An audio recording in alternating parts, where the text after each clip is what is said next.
sekarang itu nggak ada yang jualan di terminal stasiun Pegadaian ini. Ada juga kucing yang sedang lewat, kucing yang buntutnya pendek. Bagus nih, lagi jalan-jalan. Sekarang itu yang jualan di stasiun Pegadaian udah nggak dibolehkan, mungkin dilarang. Makanya kalau mau kesini bawa makanan di rumahnya ya. Bawa air dulu supaya nanti nggak haus.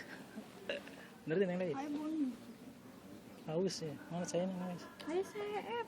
Hah? Ayo seep. Ayo deh itu. Ayo tuh. Ini kita mau ayo.